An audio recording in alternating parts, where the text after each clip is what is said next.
안녕하세요. 지식과 지혜의 숲을 거니는 여러분, 반갑습니다.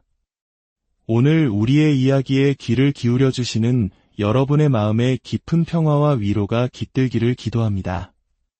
만약 오늘의 이야기가 여러분의 영혼에 작은 울림을 준다면 구독과 좋아요를 통해 이 지혜의 빛을 더 많은 이들과 함께 나누어 주시길 부탁드립니다. 선한 지식을 나누는 것은 그 자체로 축복이며 여러분의 작은 행동이 누군가에게는 큰 등불이 될 수 있습니다. 자, 이제 시작하겠습니다. 당신은 당신의 그림자를 마주했습니다. 오랜 시간 외면했던 내면의 어둠과 직면하는 그 힘겨운 작업을 해냈습니다. 마음 깊숙한 곳에 상처들을 보듬고 치유했습니다. 그런데 이상합니다. 모든 것이 나아져야 할 지금 당신은 텅 빈 공허함만을 느낍니다. 어떠한 의욕도 불꽃도 동기부여도 남아있지 않습니다. 가장 괴로운 것은 이 감정을 누구에게도 설명할 수 없다는 사실입니다. 분명히 더 나아져야 하는데 오히려 무언가 내면에서 완전히 고장 나버린 것은 아닌지 의심하게 됩니다. 하지만 만약 지금의 이 상태가 실패가 아니라면 어떨까요? 이 고요함이 당신의 영혼이 더 이상 거짓된 연기를 멈췄다는 신호라면 어떨까요? 그림자 작업에 대해 그 누구도 말해주지 않는 비밀이 있습니다. 심리학의 거장 칼융은 알고 있었지만 직접적으로 자주 언급하지는 않았던 진실입니다.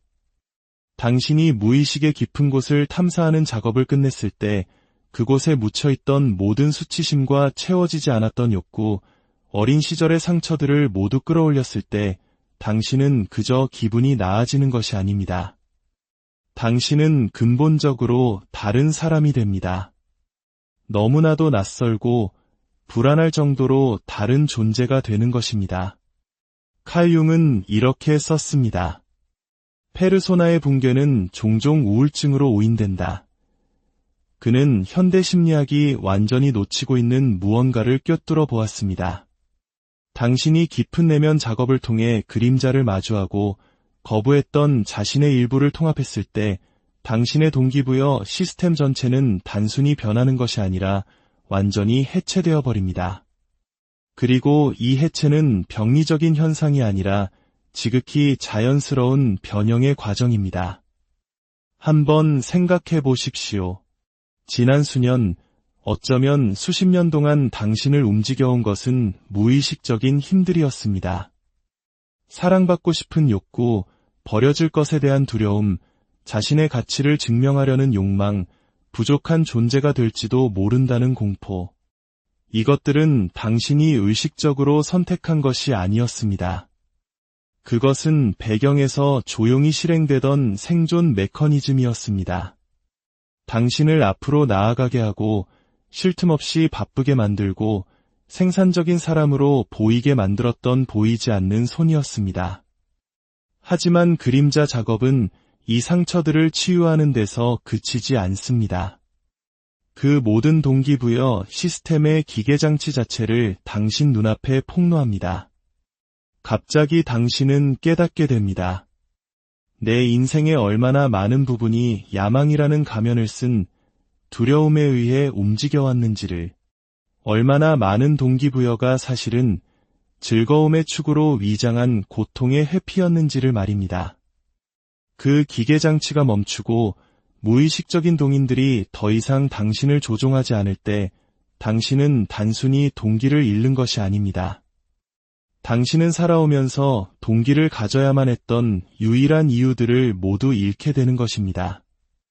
이것이 바로 융이 말한 재탄생 이전의 필연적인 해체입니다. 하지만 그 누구도 우리에게 과거의 나와 앞으로 되어갈 나 사이의 그 고요한 공간이 얼마나 적막하게 느껴지는지에 대해 미리 알려주지 않습니다. 여기 한 여성의 이야기가 있습니다. 편의상 그녀를 세라라고 부르겠습니다.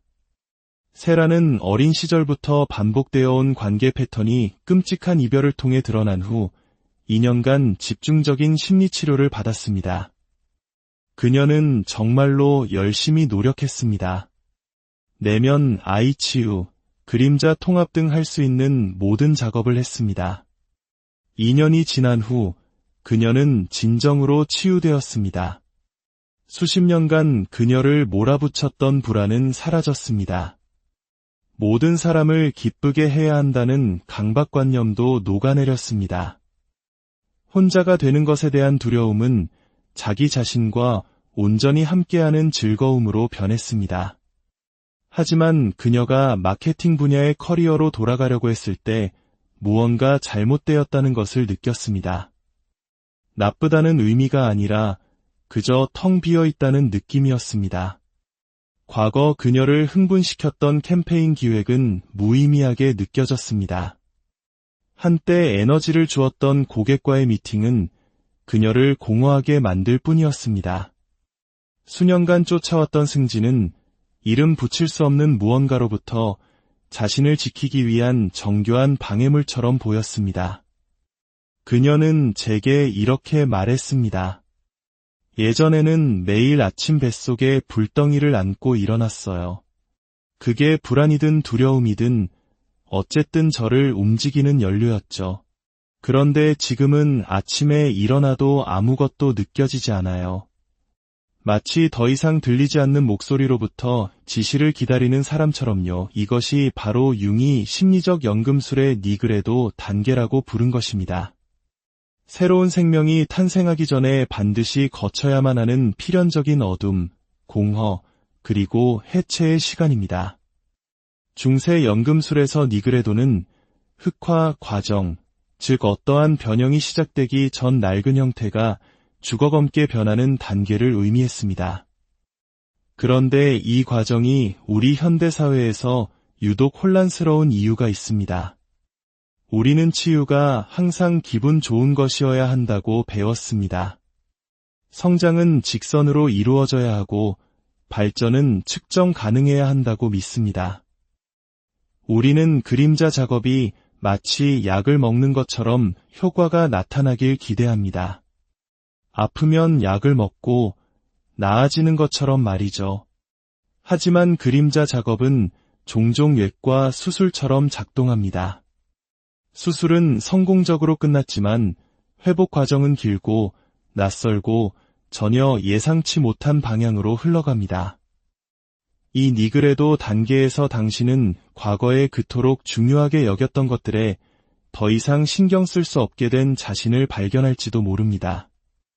한때 인생의 전부처럼 보였던 커리어 목표는 이제 임의적인 선택처럼 느껴집니다.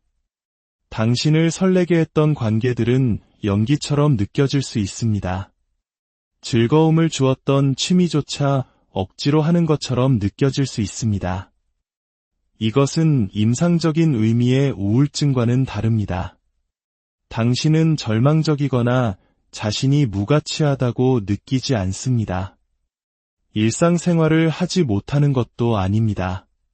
단지 예전과 같은 것들로부터 더 이상 동기를 부여받지 못할 뿐입니다. 그리고 그 익숙했던 당근과 채찍이 사라진 지금, 당신은 어떻게 앞으로 나아가야 할지 알 수 없는 상태에 놓인 것입니다. 융은 이를 정신이 근본적인 재조직을 겪고 있다는 신호로 이해했습니다. 당신의 자아, 즉 분리된 나라는 감각은 더 이상 운전석에 앉아있지 않습니다. 하지만 당신의 더 깊고 진정한 본질인 자기는 아직 완전히 모습을 드러내지 않았습니다. 당신은 그 사이의 공간, 즉 경계의 영역, 하나의 존재 방식과 다른 존재 방식 사이에 존재하는 공허 속에 있는 것입니다. 잠시 여기서 숨을 고르십시오. 혹시 이것이 당신이 내내 짊어지고 왔던 감정인가요? 지금보다 더 동기부여되고 더 열정적이고 더 살아있어야 한다는 그 압박감 말입니다. 진실은 이것입니다. 당신의 정신은 당신이 과거로 퇴행하는 것을 막고 있습니다. 처음부터 진정으로 당신의 것이 아니었던 동기들과 다시 관계 맺는 것을 거부하고 있는 것입니다. 하지만 앞으로 당신을 움직이게 할 새로운 동기가 무엇인지는 아직 드러내지 않았습니다. 이것은 게으름이 아닙니다. 실패는 더더욱 아닙니다. 이것은 정체조차 아닙니다. 이것은 당신의 영혼이 다음 단계의 되어감을 위해 갖는 신성한 멈춤의 시간입니다. 전통적인 문화권에서는 이 공허의 시간이 영적 발달의 필수적인 부분으로 존중받았습니다. 영적 탐구 여행이나 영혼의 어두운 밤, 성인식과 같은 통과 의례들이 모두 그것입니다. 이 모든 것은 성장이 종종 해체의 시기, 알지 못함의 시간, 텅 빔의 상태를 필요로 한다는 것을 인정합니다. 하지만 우리는 고요함을 병리적인 것으로 취급하고 신비로움을 약으로 해결하려 하며 어쩌면 전혀 고장 나지 않은 것을 고치려고 애쓰는 문화 속에 살고 있습니다. 융은 경고했습니다. 만약 우리가 이 단계를 건너뛰려 하거나 변형이 완료되기 전에 성급하게 행동으로 돌아가려 한다면 우리는 똑같은 낡은 토대 위에 새로운 삶을 지을 위험에 처하게 된다고 말입니다. 겉모습은 달라 보일지 몰라도 결국 우리를 그림자 작업으로 이끌었던 똑같은 무의식적 프로그램을 다시 실행하게 될 뿐입니다. 모든 것을 바꾸는 진실은 이것입니다. 침묵은 붕괴의 신호가 아닙니다. 그것은 변형 직전의 신성한 멈춤입니다. 두려움, 사회적 기대, 자신의 가치를 증명하려는 욕구, 고통을 피하려는 몸부림에 기반했던 당신의 모든 과거 동기들은 이제 사라졌습니다. 당신이 망가졌기 때문이 아니라 당신이 그것들을 초월하여 성장했기 때문입니다. 당신의 영혼은 말 그대로 더 이상 거짓된 연기를 하기를 거부하고 있는 것입니다. 융은 이 상태를 완벽하게 표현했습니다. 당신은 실패하고 있는 것이 아니다. 당신은 그저 사이에 있을 뿐이다. 과거 당신에게 동기부여란 무엇을 의미했는지 생각해 보십시오. 솔직하게, 정말 솔직하게 말입니다. 당신의 열정 중 얼마나 많은 부분이 사랑을 얻기 위한 노력에서 비롯되었나요? 얼마나 많은 부분이 부족한 나에 대한 두려움에서 왔나요? 얼마나 많은 부분이 그저 생산성이라는 의상을 입은 정교한 불안이었을까요? 그림자 작업을 통해 무의식적 패턴들을 진정으로 통합할 때 당신은 상처만 치유하는 것이 아닙니다. 당신은 당신의 가치가 당신의 성과에 달려있다는 믿음을 버리게 됩니다. 사랑은 쟁취해야만 하는 것이라는 믿음을 멈춥니다. 당신이 무언가를 생산하고 있을 때만 가치 있다는 믿음을 포기하게 됩니다. 그리고 그 믿음들이 죽을 때 그 믿음들이 동력을 제공했던 동기부여 역시 함께 죽는 것입니다. 이것이 융이 말한 페르소나의 죽음입니다. 페르소나는 우리가 사회에 적응하기 위해 쓰는 가면, 우리의 필요를 충족시키기 위해 연기하는 캐릭터입니다. 하지만 그것은 진정한 우리가 아닙니다. 그것은 우리가 생존하기 위해 되어야만 한다고 생각했던 우리입니다. 그림자 작업은 이 페르소나를 벗겨냅니다. 그것은 당신의 진정한 자기와 당신이 연기해온 자기 사이의 차이를 드러냅니다. 그리고 일단 그 차이를 보고 나면 당신은 결코 이전으로 돌아갈 수 없습니다. 문제는 당신 삶의 대부분이 그 연기된 자아를 중심으로 조직되어 있었다는 것입니다. 당신의 직업, 관계, 목표, 심지어 삶의 목적의식 전체가 이제 와서 보니 불완전하거나 심지어 거짓이라고 인식하게 된 당신의 버전을 먹여 살리고 유지하기 위해 설계되었습니다. 그렇다면 그 버전의 당신이 죽었지만 그 아래에 있는 진정한 당신이 누구인지를 아직 발견하지 못했을 때 무슨 일이 일어날까요? 당신은 동기를 잃었다고 느낍니다. 왜냐하면 진정한 동기부여는 오직 진실에서만 나올 수 있기 때문입니다. 그리고 그 진실은 이제 막 떠오르기 시작했을 뿐입니다. 다른 이야기를 하나 더 들려드리겠습니다. 이번에는 성공한 건축가 민준의 이야기입니다. 그는 3년에 걸쳐 어린 시절의 트라우마와 애착 상처를 치유하는 작업을 했습니다. 그 치유 과정은 심오했습니다. 그는 평생 처음으로 마음의 평화를 느꼈습니다. 하지만 그가 자신의 일, 즉 건물을 설계하고 프로젝트를 관리하고 회사에서 승진하는 그 일상으로 돌아가려 했을 때 그는 마치 몸에 맞지 않는 옷을 입고 있는 것처럼 느꼈습니다. 불편하다기보다는 그냥 틀렸다는 느낌이었습니다. 마치 더 이상 믿지 않는 연극 속에서 한 인물을 연기하는 것 같았습니다. 그는 이렇게 말했습니다. 저는 정말 열정적인 사람이었어요. 주 60시간을 일하면서도 그걸 사랑했죠. 5년 계획, 10년 목표가 있었어요. 제가 뭘 원하는지, 그걸 어떻게 얻어야 하는지 정확히 알고 있었죠. 그런데 지금은 그 똑같은 목표들을 봐도 아무런 감흥이 없어요. 마치 다른 사람의 것 같아요. 민주는 자신이 우울증에 걸렸다고 생각했습니다. 의사를 찾아가고 약물 치료를 고려하고 심리치료가 더 필요한 건 아닌지 고민했습니다. 하지만 그가 경험하고 있던 것은 우울증이 아니었습니다. 그것은 심오한 내면의 변화가 가져온 자연스러운 결과였습니다. 그의 낡은 동기들, 즉 성취를 통해 자신의 가치를 증명하고 성공을 통해 아버지의 인정을 얻고 실패의 수치심을 피하려는 그 모든 동기들은 더 이상 그에게 유효하지 않았습니다. 그림자 작업이 그 상처들을 치유하고 그 욕구들을 통합하고 그 두려움들을 해소했기 때문입니다. 하지만 그의 상처 입은 자아가 아닌 진정한 자기로부터 나올 새로운 동기들은 아직 떠오르지 않은 상태였습니다. 이것이 바로 융이 말한 전환점입니다. 진정한 동기, 지속 가능한 동기, 오래가는 동기는 강박에서 오는 것이 아니라 진실에서 온다는 것을 깨닫는 순간입니다. 두려움에 의해 동기부여될 때 당신은 무엇이든 해낼 수 있습니다. 두려움은 믿을 수 없을 만큼 강력한 연료입니다. 당신을 새벽 5시에 깨우고 자정까지 일하게 하고 불가능하다고 생각했던 것들을 성취하도록 몰아붙입니다. 하지만 두려움에 기반한 동기부여에는 유통기한이 있습니다. 결국 당신은 번아웃되거나 혹은 더 이상 두려워하지 않을 만큼 충분히 치유됩니다.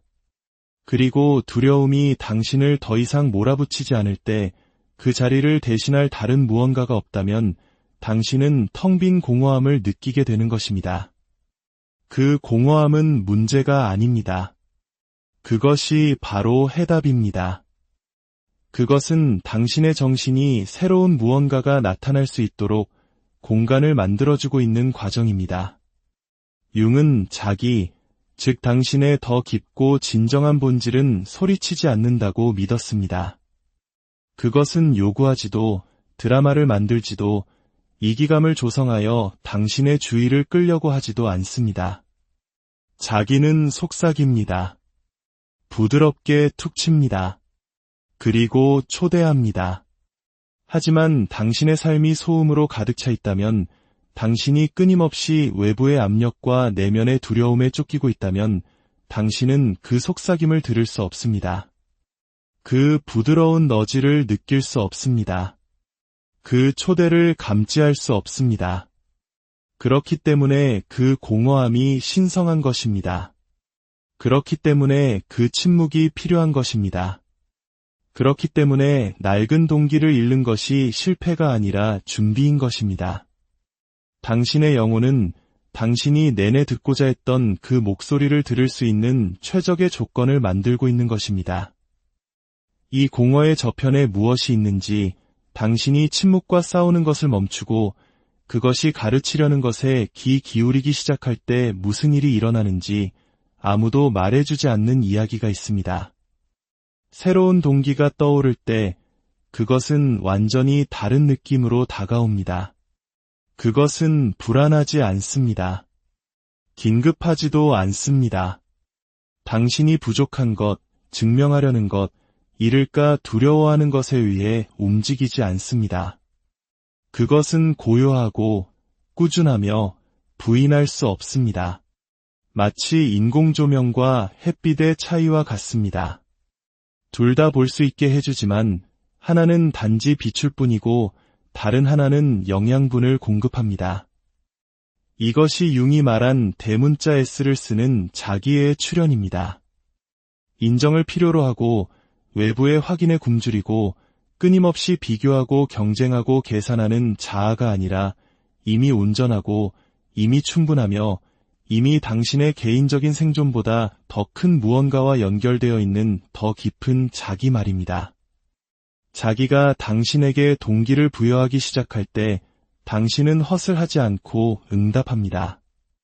굶주린 사람처럼 기회를 쫓아다니지 않고 마치 그 테이블에 앉을 자격이 있음을 아는 사람처럼 그것들을 알아봅니다. 방전된 배터리를 점프 스타트하려는 것처럼 열정을 쥐어짜내지 않고 가볼 만한 곳으로 이끄는 실을 따라가듯 호기심을 따라갑니다. 공허를 채우기 위해 필사적으로 창조하지 않고 내면의 무언가가 너무나 생생하게 살아있어 스스로를 표현해야만 하기에 창조합니다. 아까 언급했던 건축가 민준에게 이것이 어떻게 나타났는지 말씀드리겠습니다. 거의 1년 동안 동기를 잃고 모든 것을 의심하며 그 모든 치료가 오히려 자신을 망가뜨린 건 아닌지 자문하던 어느 날 무언가 변화가 일어났습니다. 극적이거나 갑작스러운 변화가 아니었습니다. 마치 번개가 치는 듯한 계시도 아니었습니다. 그것은 마치 해가 뜨는 것을 지켜보는 것과 같았습니다. 너무나 점진적이어서 거의 알아차리지 못하다가 문득 세상이 빛으로 가득 찼을 때 어둠이 언제 끝났는지 기억조차 나지 않는 그런 순간이었습니다. 그는 핸드폰 없이 긴 산책을 시작했습니다.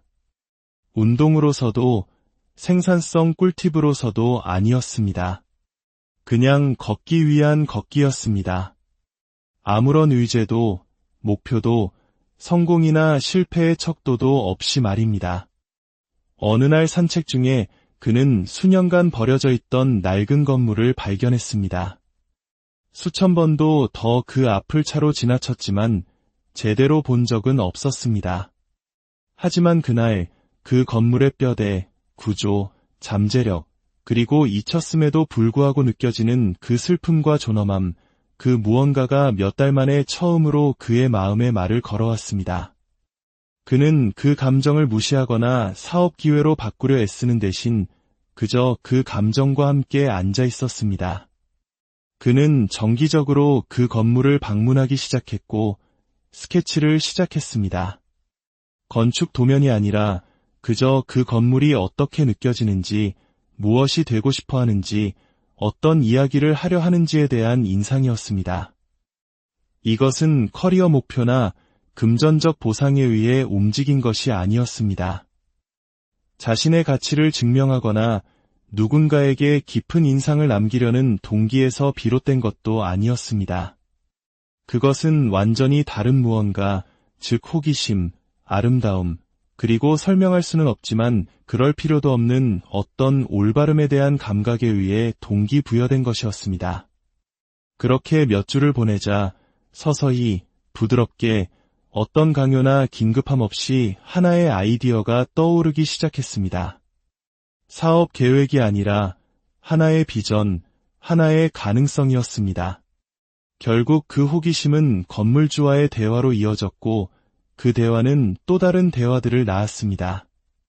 그리고 마침내 그 건물의 역사를 존중하면서 새로운 생명을 불어넣는 독특한 복원 프로젝트로 이어졌습니다. 그 프로젝트는 그의 커리어에 새로운 방향을 제시해 주었습니다. 과거의 그가 아닌 되어가고 있는 그 자신과 일치하는 방향이었습니다. 하지만 핵심은 이것입니다. 만약 그가 낡은 동기를 억지로 되찾으려 했다면 이 모든 일은 일어나지 않았을 것입니다. 그가 공허함을 뚫고 나아가려 애쓰고 침묵을 무시하고 예전 방식으로 돌아갔다면 그는 그 속삭임을 완전히 놓쳤을 것입니다. 앞으로 10년은 더 그 건물을 보지 못한 채 지나쳤을 것입니다. 진정한 자기는 포효하지 않습니다. 조용히 허밍합니다. 주의를 요구하지 않고 초대를 건넵니다. 긴급함을 만들지 않고 공명을 만들어냅니다. 당신이 그 허밍을 듣는 법을 배우고 그 부드러운 안내를 신뢰하는 법을 배우고 자아의 욕망과 자기의 이끌림 사이의 차이를 인식하는 법을 배울 때 동기부여는 더 이상 저항을 정복하는 문제가 아니라 당신의 공명을 따라가는 여정이 됩니다. 당신은 당신의 가치를 증명할 필요가 없기 때문에 글을 씁니다. 당신은 창의적으로 보일 필요가 없기 때문에 창조합니다. 당신은 혼자가 될까 두려워서가 아니라 연결이 당신의 본성이기 때문에 사랑합니다. 당신은 생산성을 통해 가치를 입증할 필요가 없기 때문에 그 일 자체가 당신을 부르기 때문에 일합니다. 당신이 과거의 자신이었다면 충격을 받았을 역설이 여기에 있습니다. 이 부드러운 동기부여는 종종 이전의 광적인 에너지보다 더 많은 것을 성취합니다. 왜냐하면 그것은 지속 가능하기 때문입니다. 당신이 되어야 한다고 생각하는 사람이 아니라 실제로 당신인 사람과 일치하기 때문입니다. 공허함이 아닌 충만함에서, 두려움이 아닌 사랑에서, 강박이 아닌 진실에서 비롯되기 때문입니다. 당신이 잃어버린 것은 동기부여가 아닙니다. 당신은 한때 당신을 밀어붙였던 이유들을 초월하여 성장했을 뿐입니다. 이것은 위로의 상이 아닙니다. 이것은 더 깊은 차원의 삶으로의 졸업입니다. 이것은 당신의 영혼이 진정성이 가능한데도 불구하고 더 이상 연기하는 것에 안주하기를 거부하는 것입니다. 당신이 두려워했던 그 침묵, 그곳이 바로 당신의 진정한 자아가 말하기를 기다려온 곳입니다. 당신이 채우려 애썼던 그 공허함, 그 공간은 당신이 이전에 경험했던 그 어떤 것보다 더 현실적이고 더 지속 가능하며 더 진정으로 당신다운 무언가를 위해 만들어진 공간입니다. 만약 당신이 지금 공허함 속에 있다면, 동기를 잃고 자신에게 무엇이 잘못되었는지 궁금해하고 있다면 이것을 생각해 보십시오. 어쩌면 아무것도 잘못되지 않았을지도 모릅니다. 어쩌면 모든 것이 아주 올바르게 진행되고 있는 것일지도 모릅니다. 어쩌면 당신의 영혼이 마침내 연기를 멈출 만큼 충분히 강해진 것일지도 모릅니다. 어쩌면 당신이 마침내 진정한 영감을 기다릴 만큼 충분히 치유된 것일지도 모릅니다. 기가 아닌 마음으로 그 침묵에 귀를 기울여 보십시오. 그 침묵이 당신에게 무엇을 말하려 했나요? 무엇으로부터 당신을 보호하려 했나요? 무엇을 위해 당신을 준비시키고 있었나요? 두려움과 결핍, 그리고 외부의 인정을 향한 끝없는 갈증에 의해 움직였던 당신의 옛 삶은 끝났습니다. 당신은 그 삶을 끝내기 위해 그 힘든 작업을 해냈습니다. 더 이상 그런 식으로 살지 않기 위해 당신의 그림자를 마주했던 것입니다. 이것은 당신의 치유 여정의 끝이 아닙니다. 이것은 당신의 진정한 삶의 시작입니다. 여기에서 진짜 모험이 시작됩니다.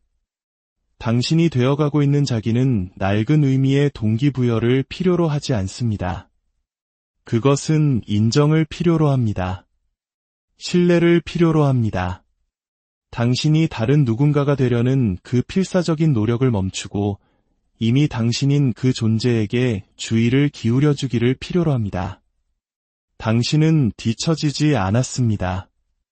당신은 망가지지 않았습니다. 당신은 실패하지 않았습니다. 당신은 당신의 되어감의 다음 단계가 시작되기 위해 정확히 있어야 할 곳에 있습니다. 그리고 그것이 시작될 때, 진정한 동기부여의 그 조용한 허밍이 울려 퍼지기 시작할 때, 당신은 그 침묵이 왜 그토록 필요했는지 이해하게 될 것입니다. 당신은 낡은 동기를 잃는 것이 해결해야 할 문제가 아니라 받아들여야 할 선물이었음을 깨닫게 될 것입니다. 당신이 진정으로 여기에 온 이유를 발견할 수 있는 자유라는 선물을 말입니다. 공허함은 당신 이야기의 끝이 아닙니다. 그것은 당신이 살아온 삶과 당신이 살아가야 할 삶 사이에 찍힌 쉼표입니다. 그리고 그 삶은 기다릴 가치가 충분합니다. 오늘의 이야기가 당신의 여정에 작은 위로와 통찰이 되었기를 바랍니다. 여러분의 모든 걸음에 축복이 함께하길